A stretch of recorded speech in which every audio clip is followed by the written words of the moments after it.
ਵਾਹਿਗੁਰੂ ਜੀ ਕਾ ਖਾਲਸਾ ਵਾਹਿਗੁਰੂ ਜੀ ਕੀ ਫਤਿਹ। ਜੁਗੋ ਜੁਗ ਅਟਲ ਚਵਰ ਤਖਤ ਛਤਰ ਦੇ ਮਾਲਕ, ਲੋਕ ਪਰਲੋਕ ਸਹਾਏ, ਹਾਜ਼ਰ ਨਾਜ਼ਰ ਵਾਲੀਏ ਕੁਲ ਆਲਮ ਦੋ ਜਹਾਂ ਮਾਲਕ। ਗੱਦੀ ਤੇ ਬਿਰਾਜਮਾਨ ਸ਼ਬਦ ਗੁਰੂ ਧੰਨ ਧੰਨ ਸਾਹਿਬ ਸ੍ਰੀ ਗੁਰੂ ਗ੍ਰੰਥ ਸਾਹਿਬ ਜੀ ਮਹਾਰਾਜ।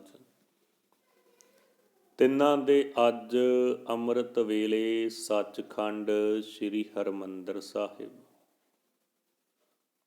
ਦਰਬਾਰ ਸਾਹਿਬ ਵਿਖੇ ਆਏ ਮੁੱਖ ਵਾਕ ਦੇ ਅੱਖਰੀ ਵਿਚਾਰ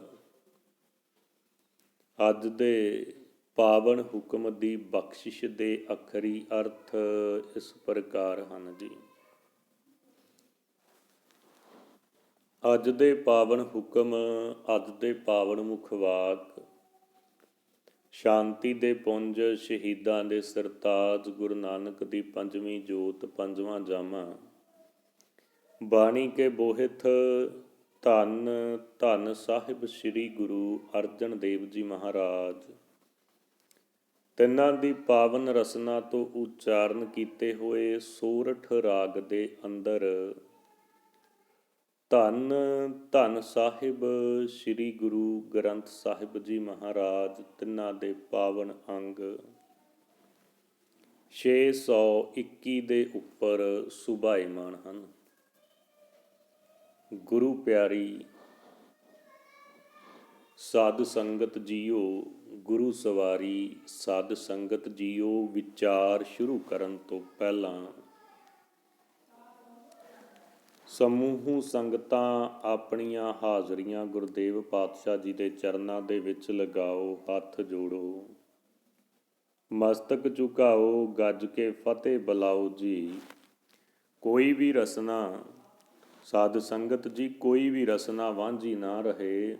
ਗੱਜ ਕੇ ਫਤਿਹ ਬੁਲਾਓ, ਕਹੋ ਵਾਹਿਗੁਰੂ ਜੀ ਕਾ ਖਾਲਸਾ ਵਾਹਿਗੁਰੂ ਜੀ ਕੀ ਫਤਿਹ।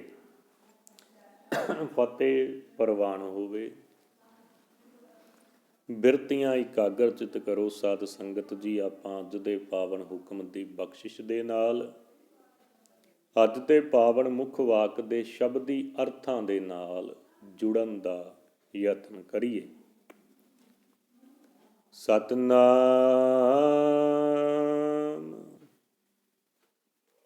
ਸ਼੍ਰੀ ਵਾਹਿਗੁਰੂ ਸਾਹਿਬ ਜੀ। ਸੋਰਠ ਮਹੱਲਾ ਪੰਜਵਾਂ, ਘਰ ਤੀਜਾ ਚੌਪਦੇ। ਸੋਰਠ ਮਹੱਲਾ ਪੰਜਵਾਂ, ਘਰ ਤੀਜਾ ਚੌਪਦੇ। ਰਾਗ ਸੋਰਠ ਦੇ ਵਿੱਚ ਤੀਸਰੇ ਘਰ 'ਚੋਂ ਪੰਜਵੇਂ ਗੁਰੂ ਨਾਨਕ ਧੰਨ ਸਾਹਿਬ ਸ੍ਰੀ ਗੁਰੂ ਅਰਜਨ ਦੇਵ ਜੀ ਮਹਾਰਾਜ ਚੌਪਦੇ ਭਾਵ ਚਾਰ ਬੰਦਾਂ ਵਾਲੀ ਬਾਣੀ ਦੇ ਅੰਦਰ ਬਖਸ਼ਿਸ਼ ਕਰ ਰਹੇ ਨੇ, ਉਪਦੇਸ਼ ਦੇ ਰਹੇ ਹਨ। ਇੱਕ ਓੰਕਾਰ ਸਤਿਗੁਰ ਪ੍ਰਸਾਦ। ਇੱਕ ਓੰਕਾਰ ਸਤਿਗੁਰ ਪ੍ਰਸਾਦ। ਅਕਾਲ ਪੁਰਖ ਇੱਕ ਹੈ। ਸਤਿਗੁਰੂ ਦੀ ਕਿਰਪਾ ਦੇ ਨਾਲ ਸਾਧ ਸੰਗਤ ਜੀ, ਸਤਿਗੁਰੂ ਦੀ ਕਿਰਪਾ ਦੇ ਨਾਲ ਮਿਲਦਾ ਹੈ। ਮਿਲ ਪੰਚੋ ਨਹੀਂ ਸਹਸਾ ਚੁਕਾਇਆ। ਮਿਲ ਪੰਚੋ ਨਹੀਂ ਸਹਸਾ ਚੁਕਾਇਆ। ਮਿਲ ਮਿਲ ਕੇ, ਮਿਲ ਪੰਚੋ ਨਗਰ ਦੇ ਪੈਂਚਾਂ ਦੇ ਨਾਲ ਮਿਲ ਕੇ ਸਹਸਾ ਕਮਾਦਿਕ ਵੈਰੀਆਂ ਤੋਂ ਪੈ ਰਿਹਾ ਸਹਿਮ। ਚੁਕਾਇਆ, ਚੁਕਾ ਦਿੱਤਾ, ਮੁਕਾ ਦਿੱਤਾ।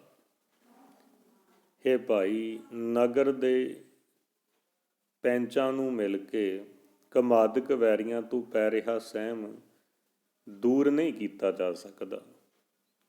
ਇਹੋ ਸਹਸਾ ਮੂਲੇ ਨਾਹੀ ਭਾਉ ਲਾਏ ਜਨ ਕੋਏ। ਸਰਨ ਪਰੇ ਕੀ ਰਾਖਤਾ ਨਾਹੀ ਸਹਸਾਇਆ।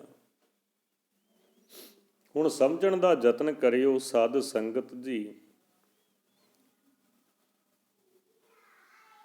ਕਮਾਦਿਕ ਵੈਰੀਆਂ ਤੋਂ, ਜਿਹੜੇ ਕਮਾਦਿਕ ਵੈਰੀ ਉਹ ਕਿਹੜੇ ਨੇ? ਕਾਮ, ਕ੍ਰੋਧ, ਲੋਭ, ਮੋਹ, ਹੰਕਾਰ ਆਦਿ ਜੋ ਮਨੁੱਖ ਦੇ ਕਮਾਦਿਕ ਵੈਰੀ ਨੇ।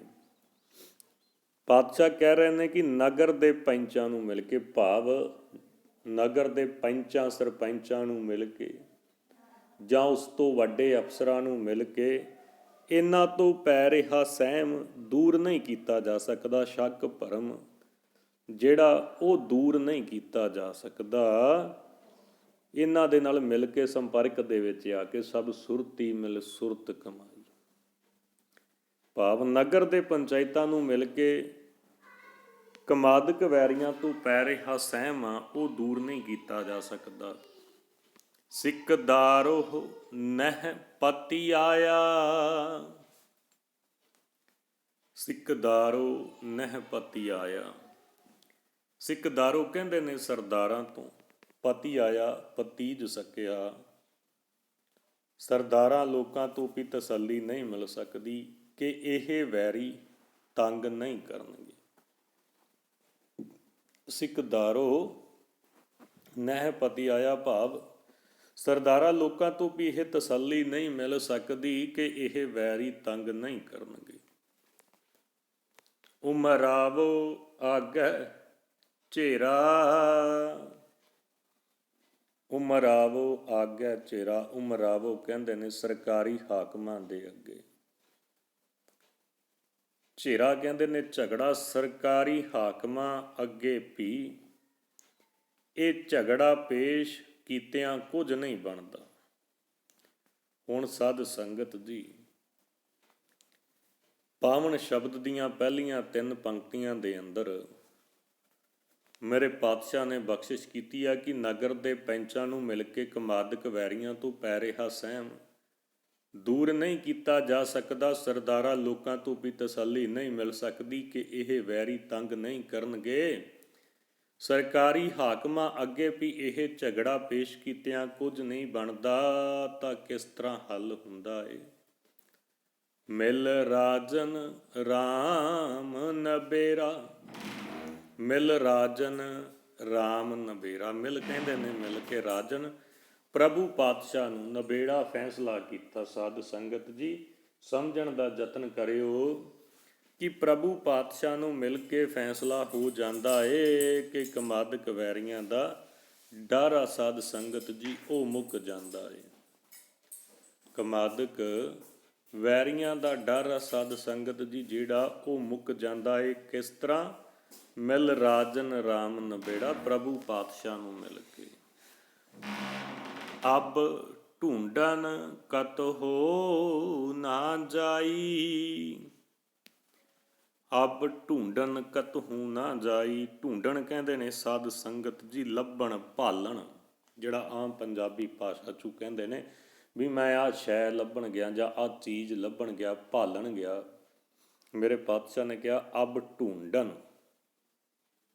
ਕਤਹੁ ਨਾ ਜਾਈ। ਕਤਹੁ ਕਹਿੰਦੇ ਨੇ ਕਦੇ ਵੀ, ਕਦੀ ਵੀ ਨਾ ਜਾਈ। ਹੁਣ ਕਮਾਦਿਕ ਵੈਰੀਆਂ ਤੋਂ ਪੈ ਰਹੇ ਸਹਿਮ ਤੋਂ ਬਚਣ ਲਈ ਕਿਸੇ ਹੋਰ ਥਾਂ ਆਸਰਾ ਭਾਲਣ ਦੀ ਲੋੜ ਨਾ ਰਹਿ ਗਈ। ਕਿਉਂ? ਕਿਉਂਕਿ ਪ੍ਰਭੂ ਪਾਤਸ਼ਾਹ ਨੂੰ ਮਿਲ ਕੇ, ਉਸ ਅਕਾਲ ਪੁਰਖ ਵਾਹਿਗੁਰੂ ਨੂੰ ਮਿਲ ਕੇ, ਪਰਮ ਪਿਤਾ ਪਰਮਾਤਮਾ ਨੂੰ ਮਿਲ ਕੇ ਫੈਸਲਾ ਹੋ ਜਾਂਦਾ ਏ ਤੇ ਕਮਾਦਿਕ ਵੈਰੀਆਂ ਦਾ ਡਰ ਮੁੱਕ ਜਾਂਦਾ ਏ। ਤੇ ਉਸ ਪ੍ਰਭੂ ਪਾਤਸ਼ਾਹ ਦੇ ਮਿਲਾਪ ਦਾ ਰਸਤਾ ਕੀ ਹੈ? ਉਸ ਦੀ ਸਿਫਤ ਸਲਾਹ, ਭਜਨ ਬੰਦਗੀ, ਸੇਵਾ ਸਿਮਰਨ, ਨਿਤਨੇਮ ਪਰਮ ਪਿਤਾ ਪਰਮਾਤਮਾ ਅਕਾਲ ਪੁਰਖ ਵਾਹਿਗੁਰੂ ਦਾ। ਇਹ ਆ ਪ੍ਰਭੂ ਨੂੰ ਮਿਲਣ ਦਾ ਰਸਤਾ। ਤੇ ਫਿਰ ਉਹਨੂੰ ਮਿਲ ਕੇ ਡਰ ਮੁੱਕ ਜਾਂਦਾ ਹੈ। ਤੇ ਉਸ ਤੋਂ ਬਾਅਦ ਕਿਹੜੀ ਸਥਿਤੀ ਬਣ ਜਾਂਦੀ ਆ ਸਾਧ ਸੰਗਤ ਜੀ? ਅਬ ਢੂੰਡਣ ਕਤਹੁ ਨਾ ਜਾਈ। ਹੁਣ ਕਮਾਦਿਕ ਵੈਰੀਆਂ ਤੋਂ ਪੈ ਰਹੇ ਸਹਿਮ ਤੋਂ ਬਚਣ ਲਈ ਕਿਸੇ ਹੋਰ ਥਾਂ ਆਸਰਾ ਭਾਲਣ ਦੀ ਲੋੜ ਨਾ ਰਹਿ ਗਈ। ਅਬ ਢੂੰਡਣ ਕਾਹੇ ਕੋ ਜਾਈ। ਜਦੋਂ ਪਰਮ ਪਿਤਾ ਪਰਮਾਤਮਾ ਅਕਾਲ ਪੁਰਖ ਵਾਹਿਗੁਰੂ ਦਾ ਮਿਲਾਪ ਹੋ ਗਿਆ, ਧੰਨ ਸਾਹਿਬ ਸ੍ਰੀ ਗੁਰੂ ਗ੍ਰੰਥ ਸਾਹਿਬ ਜੀ ਮਹਾਰਾਜ ਜੀ ਦੇ ਲੜ ਲੱਗ ਕੇ ਤਾਂ ਉਸ ਪਰਮਾਤਮਾ ਦੇ ਵਿੱਚ ਇੱਕ ਜੋਤ ਹੋ ਗਏ, ਤਾਂ ਉਸ ਤੋਂ ਬਾਅਦ ਸਾਧ ਸੰਗਤ ਜੀ ਕਿਹੜੀ ਬਿਰਤੀ ਬਣਦੀ ਹੈ? ਅਬ ਢੂੰਡਣ ਕਾਹੇ ਕੋ ਜਾਈ। ਹੁਣ ਕਿਹੜੀ ਗੱਲੇ ਕਿਸ ਵਾਸਤੇ ਉਸ ਪਰਮਾਤਮਾ ਅਕਾਲ ਪੁਰਖ ਵਾਹਿਗੁਰੂ ਨੂੰ ਢੂੰਡਣ ਜਾਣਾ ਹੈ, ਜਦੋਂ ਉਸ ਦਾ ਮਿਲਾਪ ਹੋ ਗਿਆ ਹੈ। ਗੋਬਿੰਦ ਭੇਟੇ ਗੁਰ ਗੋਸਾਈ ਰਹਾਉ। ਗੋਬਿੰਦ ਭੇਟੇ ਗੁਰ ਗੋਸਾਈ। ਗੋਸਾਈ ਕਹਿੰਦੇ ਨੇ ਧਰਤੀ ਦਾ ਮਾਲਕ। ਜਦੋਂ ਗੋਬਿੰਦ ਨੂੰ, ਗੁਰੂ ਨੂੰ, ਸ੍ਰਿਸ਼ਟੀ ਦੇ ਖਸਮ ਨੂੰ ਮਿਲ ਪਏ, ਜਦੋਂ ਗੋਬਿੰਦ ਨੂੰ, ਗੁਰੂ ਨੂੰ, ਸ੍ਰਿਸ਼ਟੀ ਦੇ ਮਾਲਕ ਨੂੰ ਮਿਲ ਪਏ, ਇੱਥੇ ਪਾਤਸ਼ਾਹ ਰਹਾਉ ਭਾਵ ਵਿਸ਼ਰਾਮ ਦੇ ਕੇ ਬਖਸ਼ਿਸ਼ ਕਰ ਰਹੇ ਨੇ। ਸਿਮਰ ਸਿਮਰ ਗੋਬਿੰਦੰ। ਗੋਬਿੰਦ ਜੀਓ ਸਤ ਸੰਗਤ ਮੇਲ ਕਰ ਕਿਰਪਾਸ਼ੇ। ਗੋਬਿੰਦ ਨੂੰ, ਗੋਬਿੰਦ ਕੌਣ ਆ? ਸਾਧ ਸੰਗਤ ਜੀ। ਪ੍ਰਿਥਵੀ ਦਾ ਪਾਲਣਹਾਰ, ਕਰਤਾਰ ਅਕਾਲ ਪੁਰਖ ਵਾਹਿਗੁਰੂ ਜਦੋਂ ਗੁਰੂ ਨੂੰ, ਸ੍ਰਿਸ਼ਟੀ ਦੇ ਖਸਮ ਨੂੰ ਮਿਲ ਪਏ, ਤਾਂ ਹੋਰ ਕਿਸੇ ਥਾਂ ਆਸਰਾ ਭਾਲਣ ਦੀ ਲੋੜ ਨਹੀਂ ਰਹਿ ਜਾਂਦੀ। ਗੁਸਾਈ ਮਹਿੰਡਾ ਇਠੜਾ, ਆਪਣਾ ਕਾਜ ਸਵਾਰੋ ਆਪੇ ਸੁਖ ਦਾਤੇ। ਗੋਸਾਈ ਅਨਕ ਪ੍ਰਕਾਰ ਫਿਰਤ ਬਿਲ ਲਾਤੇ, ਮਿਲਤ ਨਹੀਂ ਗੋਸਾਈਐ। ਜਦੋਂ ਗੋਬਿੰਦ ਨੂੰ ਮਿਲ ਕੇ, ਗੁਰੂ ਨੂੰ ਮਿਲ ਕੇ, ਸ੍ਰਿਸ਼ਟੀ ਦੇ ਮਾਲਕ ਅਕਾਲ ਪੁਰਖ ਵਾਹਿਗੁਰੂ ਨੂੰ ਮਿਲ ਪਏ, ਤਾਂ ਉਸ ਤੋਂ ਬਾਅਦ ਸਾਧ ਸੰਗਤ ਜੀ ਕਿਸੇ ਹੋਰ ਥਾਂ ਆਸਰਾ ਭਾਲਣ ਦੀ ਲੋੜ ਨਹੀਂ ਪੈਂਦੀ। ਕਾਟਨ ਹਾਰ ਜਗਤ ਗੁਰ ਗੋਬਿੰਦ ਚਰਨ ਕਮਲ, ਤਾਂ ਕੇ ਕਰਹੁ ਨਿਵਾਸ। ਗੋਬਿੰਦ ਮਿਲਨ ਕੀ ਇਹ ਤੇਰੀ ਬਰੀਆ, ਸਿਮਰ ਸਿਮਰ ਗੋਬਿੰਦੰ। ਭਜ ਸਰਨ ਸਾਧੂ ਨਾਨਕਾ, ਮਿਲ ਗੁਣ ਗੋਬਿੰਦ ਨਿਵਾਰੋ। ਉਸ ਪਰਮਾਤਮਾ ਅਕਾਲ ਪੁਰਖ ਵਾਹਿਗੁਰੂ ਨੂੰ ਮਿਲ ਪਏ, ਸ੍ਰਿਸ਼ਟੀ ਦੇ ਮਾਲਕ ਨੂੰ ਮਿਲ ਪਏ, ਤਾਂ ਹੋਰ ਥਾਂ ਤੇ ਫਿਰ ਆਸਰਾ ਭਾਲਣ ਦੀ ਲੋੜ ਨਹੀਂ ਪੈਂਦੀ। ਆਇਆ ਪ੍ਰਭ ਦਰਬਾਰਾ, ਆਇਆ ਪ੍ਰਭ ਦਰਬਾਰਾ। ਇਹ ਭਾਈ, ਜਦੋਂ ਮਨੁੱਖ ਪ੍ਰਭੂ ਦੀ ਹਜ਼ੂਰੀ ਵਿੱਚ ਪਹੁੰਚਦਾ ਏ, ਚਿੱਤ ਜੋੜਦਾ ਏ। ਵੇਖੋ ਸਾਧ ਸੰਗਤ ਜੀ, ਪਾਤਸ਼ਾਹ ਕਹਿ ਰਹੇ ਨੇ ਕਿ ਜਦੋਂ ਮਨੁੱਖ ਜੀਵ ਮਾਲਕ ਅਕਾਲ ਪੁਰਖ ਵਾਹਿਗੁਰੂ ਦੀ ਹਜ਼ੂਰੀ ਦੇ ਵਿੱਚ ਪਹੁੰਚਦਾ ਏ, ਚਿੱਤ ਜੋੜਦਾ ਏ, ਧੰਨ ਸਾਹਿਬ ਸ੍ਰੀ ਗੁਰੂ ਗ੍ਰੰਥ ਸਾਹਿਬ ਜੀ ਮਹਾਰਾਜ ਜੀ ਦੇ ਦਰ ਦੇ ਉੱਤੇ ਆ ਕੇ, ਗੋਦ ਦੇ ਵਿੱਚ ਆ ਕੇ ਇਕਾਗਰਚਿਤ ਹੋ ਕੇ ਧਿਆਨ ਲਾਉਂਦਾ ਏ, ਤਾਂ ਕੀ ਹੁੰਦਾ ਏ? ਤਾਂ ਸਗਲੀ ਮਿਟੀ ਪੁਕਾਰਾ, ਤਾਂ ਸਗਲੀ ਮਿਟੀ ਪੁਕਾਰਾ। ਪੁਕਾਰਾ ਕਹਿੰਦੇ ਨੇ ਕਮਾਦਕ ਵੈਰੀਆਂ ਦੇ ਵਿਰੁੱਧ ਸ਼ਿਕਾਇਤ। ਤਦੋਂ ਇਸ ਦੀ ਕਮਾਦਕ ਵੈਰੀਆਂ ਦੇ ਵਿਰੁੱਧ ਸਾਰੀ ਸ਼ਿਕਾਇਤ ਮੁੱਕ ਜਾਂਦੀ ਹੈ। ਲਬਦ ਆਪਣੀ ਪਾਈ, ਲਬਦ ਆਪਣੀ ਪਾਈ। ਲਬਦ ਕਹਿੰਦੇ ਨੇ ਜਿਸ ਚੀਜ਼ ਦੇ ਪ੍ਰਾਪਤ ਕਰਨ ਦੀ ਲੋੜ ਸੀ, ਜਿਸ ਚੀਜ਼ ਦੇ ਪ੍ਰਾਪਤ ਕਰਨ ਦੀ ਲੋੜ ਸੀ, ਤਦੋਂ ਮਨੁੱਖ ਉਹ ਵਸਤ ਹਾਸਲ ਕਰ ਲੈਂਦਾ ਹੈ। ਤਦੋਂ ਮਨੁੱਖ ਉਹ ਵਸਤ ਹਾਸਲ ਕਰ ਲੈਂਦਾ ਹੈ। ਤਾਂ ਕਤ ਆਵੈ ਕਤ ਜਾਈ,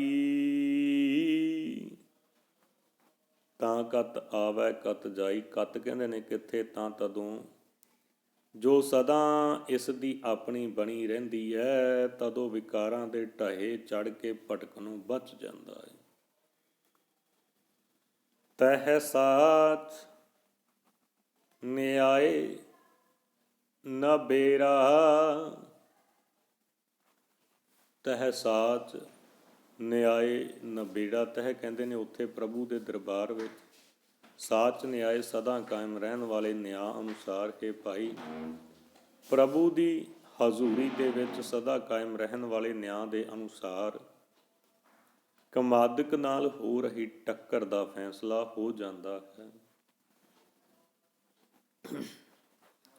ਊਹਾਂ ਸਮ ਠਾਕੁਰ ਸਮ ਚੇਰਾ, ਊਹਾਂ ਸਮ ਠਾਕੁਰ ਸਮ ਚੇਰਾ। ਸਮ ਕਹਿੰਦੇ ਨੇ ਬਰਾਬਰ ਨੂੰ, ਠਾਕਰ ਮਾਲਕ, ਚੇਰਾ ਨੌਕਰ। ਉਸ ਦਰਗਾਹ ਦੇ ਵਿੱਚ ਜਾਬਰਾਂ ਦਾ ਕੋਈ ਲਿਹਾਜ਼ ਨਹੀਂ ਕੀਤਾ ਜਾਂਦਾ। ਮਾਲਕ ਤੇ ਨੌਕਰ ਨੂੰ ਇੱਕੋ ਜਿਹਾ ਸਮਝਿਆ ਜਾਂਦਾ ਹੈ। ਉਸ ਦਰਗਾਹ ਦੇ ਵਿੱਚ, ਕਿਸ ਦਰਗਾਹ ਦੇ ਵਿੱਚ ਸਾਧ ਸੰਗਤ ਜੀ, ਮਾਲਕ ਅਕਾਲ ਪੁਰਖ ਵਾਹਿਗੁਰੂ ਦੀ ਦਰਗਾਹ ਦੇ ਵਿੱਚ ਜਾਬਰਾਂ ਦਾ ਕੋਈ ਲਿਹਾਜ਼ ਨਹੀਂ ਕੀਤਾ ਜਾਂਦਾ। ਮਾਲਕ ਤੇ ਨੌਕਰ ਨੂੰ ਇੱਕੋ ਜਿਹਾ ਸਮਝਿਆ ਜਾਂਦਾ ਹੈ। ਸਮ ਕਹਿੰਦੇ ਨੇ ਤੁਲ ਬਰਾਬਰ, ਨਾਨਕ ਨਾਮ ਮਿਲੈ ਵਡਿਆਈ, ਦੁੱਖ ਸੁੱਖ ਸਮ ਕਰ ਜਾਣਿਆ। ਅਰਧ ਉਰਧ ਵਿੱਚ ਸਮ ਪਹਿਚਾਨ, ਨਾਮਾ ਭਗਤ ਕਬੀਰ ਸਦਾ ਗਾਵੈ ਸਮ ਲੋਚਨ।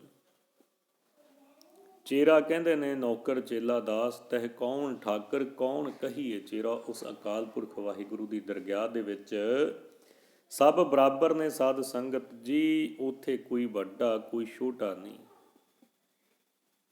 ਉੱਥੇ ਨੌਕਰ ਤੇ ਮਾਲਕ ਦੋਵਾਂ ਨੂੰ ਇੱਕੋ ਜਿਹਾ ਸਮਝਿਆ ਜਾਂਦਾ ਹੈ। ਅੰਤਰ ਜਾਮੀ ਜਾਣੈ, ਅੰਤਰ ਜਾਮੀ ਜਾਣੇ। ਅੰਤਰ ਜਾਮੀ ਹਰੇਕ ਦੇ ਦਿਲ ਦੀ ਜਾਣਨ ਵਾਲਾ, ਹਰੇਕ ਦੇ ਦਿਲ ਦੀ ਜਾਣਨ ਵਾਲਾ ਪ੍ਰਭੂ ਹਜ਼ੂਰੀ ਦੇ ਵਿੱਚ ਪਹੁੰਚੇ ਹੋਏ ਸਵਾਲੀਏ ਦੇ ਦਿਲ ਦੀ ਜਾਣਦਾ ਹੈ। ਬਿਨ ਬੋਲਤ ਆਪ ਪਛਾਨੈ, ਬਿਨ ਬੋਲਤ ਆਪ ਪਛਾਨੈ। ਉਸ ਦੇ ਬੋਲਣ ਤੋਂ ਬਿਨਾਂ ਉਹ ਪ੍ਰਭੂ ਆਪ ਉਸ ਦੇ ਦਿਲ ਦੀ ਪੀੜਾ ਨੂੰ ਸਮਝ ਲੈਂਦਾ ਹੈ। ਉਸ ਮਾਲਕ ਅਕਾਲ ਪੁਰਖ ਵਾਹਿਗੁਰੂ ਦੇ ਬੋਲਣ ਤੋਂ ਬਿਨਾਂ ਉਹ ਪ੍ਰਭੂ ਆਪ ਉਸ ਦੇ ਦਿਲ ਦੀ ਪੀੜਾ ਨੂੰ ਸਮਝ ਲੈਂਦਾ ਹੈ। ਸਰਬ ਥਾਨ ਕੋ ਰਾਜਾ, ਸਰਬ ਥਾਨ ਕੋ ਰਾਜਾ। ਸਰਬ ਕਹਿੰਦੇ ਨੇ ਸਭ ਥਾਨ ਕੋ। ਹੇ ਭਾਈ, ਪ੍ਰਭੂ ਸਾਰੇ ਥਾਵਾਂ ਦਾ ਮਾਲਕ ਹੈ। ਤਹਿ ਅਨਹਦ ਸ਼ਬਦ ਅਗਾਜਾ, ਤਹਿ ਅਨਹਦ ਸ਼ਬਦ ਅਗਾਜਾ। ਅਨਹਦ ਕਹਿੰਦੇ ਨੇ ਇੱਕ ਰਸ, ਬਿਨਾਂ ਵਜਾਏ ਲਗਾਤਾਰ ਸ਼ਬਦ ਸਿਫਤ ਸਲਾਹ ਦੀ ਬਾਣੀ। ਅਗਾਜਾ ਗੱਜ ਪਈ, ਪੂਰਾ ਪ੍ਰਭਾਵ ਪਾਉਂਦੀ ਹੈ। ਉਸ ਦੇ ਨਾਲ ਮਿਲਾਪ ਅਵਸਥਾ ਵਿੱਚ ਮਨੁੱਖ ਦੇ ਅੰਦਰ ਪ੍ਰਭੂ ਦੀ ਸਿਫਤ ਸਲਾਹ ਦੀ ਬਾਣੀ ਇੱਕ ਰਸ ਰੂਪ ਦੇ ਵਿੱਚ ਪੂਰਾ ਪ੍ਰਭਾਵ ਪਾ ਲੈਂਦੀ ਹੈ। ਮਨੁੱਖ ਦੇ ਉੱਤੇ ਕਮਾਦਕ ਵੈਰੀ ਆਪਣਾ ਸਾਧ ਸੰਗਤ ਜੀ ਜ਼ੋਰ ਨਹੀਂ ਪਾ ਸਕਦੇ। ਕਮਾਦਕ ਵੈਰੀ ਆਪਣਾ ਜ਼ੋਰ ਨਹੀਂ ਪਾ ਸਕਦੇ ਮਨੁੱਖ ਦੇ ਉੱਪਰ, ਕਿਉਂਕਿ ਉਸ ਦੇ ਨਾਲ ਮਿਲਾਪ ਅਵਸਥਾ ਜਿਹੜੀ ਮਾਲਕ ਅਕਾਲ ਪੁਰਖ ਵਾਹਿਗੁਰੂ ਦੀ ਹੈ, ਉਹ ਮਨੁੱਖ ਦੇ ਅੰਦਰ ਪੂਰਾ ਪ੍ਰਭਾਵ ਪਾਉਂਦੀ ਹੈ। ਇਸ ਕਰਕੇ ਸਾਧ ਸੰਗਤ ਜੀ ਉਸ ਮਨੁੱਖ ਦੇ ਉੱਪਰ ਕਮਾਦਕ ਵੈਰੀ ਜ਼ੋਰ ਨਹੀਂ ਪਾ ਸਕਦੇ। ਤਿਸ ਪਹਿ ਕਿਆ ਚਤੁਰਾਈ, ਤਿਸ ਪਹਿ ਕਿਆ ਚਤੁਰਾਈ। ਹੈ ਭਾਈ, ਉਸ ਨੂੰ ਮਿਲਣ ਵਾਸਤੇ ਉਸ ਨਾਲ ਕੋਈ ਚਲਾਕੀ ਨਹੀਂ ਕੀਤੀ ਜਾ ਸਕਦੀ। ਹੁਣ ਦੁਨਿਆਵੀ ਤੌਰ 'ਤੇ ਤਾਂ ਸਾਧ ਸੰਗਤ ਜੀ ਆਪਾਂ ਕਿਸੇ ਨੂੰ ਮਿਲਣਾ ਹੋਵੇ, ਚੁਸਤ ਚਲਾਕੀ ਵਰਤ ਲਈ ਦੀ ਆ, ਕੋਈ ਜੁਗਾੜ ਲਾ ਲਈ ਦਾ, ਤਰੀਕਾ ਲਾ ਲਈ ਦਾ, ਅਪਰੋਚ ਲੱਭ ਲਈ ਦੀ ਆ, ਪਾਵਰ ਲੱਭ ਲਈ ਦੀ ਆ। ਪਰ ਮਾਲਕ ਅਕਾਲ ਪੁਰਖ ਵਾਹਿਗੁਰੂ ਨੂੰ ਮਿਲਣ ਵਾਸਤੇ ਕੋਈ ਚੁਸਤ ਚਲਾਕੀ ਕੰਮ ਨਹੀਂ ਆਉਂਦੀ। ਉੱਥੇ ਇੱਕੋ ਚੀਜ਼ ਕੰਮ ਆਉਂਦੀ ਆ, ਉਹ ਆ ਪਰਮ ਪਿਤਾ ਪਰਮਾਤਮਾ ਅਕਾਲ ਪੁਰਖ ਵਾਹਿਗੁਰੂ ਦੀ ਭਜਨ ਬੰਦਗੀ, ਸਿਫਤ ਸਲਾਹ ਤੇ ਸੇਵਾ ਸਿਮਰਨ। ਮਿਲ ਨਾਨਕ ਆਪ ਗਵਾਈ, ਮਿਲ ਨਾਨਕ ਆਪ ਗਵਾਈ। ਆਪ ਤੋਂ ਭਾਵ ਆਪਾ ਭਾਵ, ਗਵਾਈ ਗਵਾ ਕੇ। ਹੇ ਨਾਨਕ, ਜੇ ਉਸ ਨੂੰ ਮਿਲਣਾ ਹੈ ਤਾਂ ਆਪਾ ਭਾਵ ਗਵਾ ਕੇ ਉਸ ਨੂੰ ਮਿਲ। ਜੇ ਪਰਮ ਪਿਤਾ ਪਰਮਾਤਮਾ ਅਕਾਲ ਪੁਰਖ ਵਾਹਿਗੁਰੂ ਨੂੰ ਮਿਲਣਾ ਹੈ, ਉਸ ਦੀ ਭਜਨ ਬੰਦਗੀ ਸਿਫਤ ਸਲਾਹ ਕਰਨੀ ਹੈ, ਤਾਂ ਆਪਾ ਭਾਵ ਗਵਾ ਕੇ ਉਸ ਨੂੰ ਮਿਲ। ਗੁਰੂ ਪਿਆਰੀ ਸਾਧ ਸੰਗਤ ਜੀ, ਇਹ ਸਨ ਅੱਜ ਦੇ ਪਾਵਨ ਹੁਕਮ ਦੇ ਅਖਰੀ ਵਿਚਾਰ ਕਰਦਿਆਂ ਹੋਇਆਂ, ਬਾਣੀ ਪੜ੍ਹਦਿਆਂ ਹੋਇਆਂ ਦਾਸਰਿਆਂ ਤੋਂ ਇੱਕ ਨਹੀਂ ਅਨੇਕ ਪ੍ਰਕਾਰ ਦੀਆਂ ਤਰੁੱਟੀਆਂ ਰਹਿ ਗਈਆਂ ਹੋਣਗੀਆਂ। ਗੁਰੂ ਅਤੇ ਗੁਰੂ ਕੀ ਸੰਗਤ ਬਖਸ਼ਣ ਯੋਗ ਹੈ ਜੀ, ਬਖਸ਼ ਲੈਣਾ। ਇਤਨੀਆਂ ਕੁ ਹਾਜ਼ਰੀਆਂ, ਇਤਨੀਆਂ ਕੁ ਬੇਨਤੀਆਂ ਪ੍ਰਵਾਨ ਕਰਨੀਆਂ ਜੀ। ਭੁੱਲ ਚੁੱਕ ਦੀ ਖਿਮਾ, ਗੱਜ ਕੇ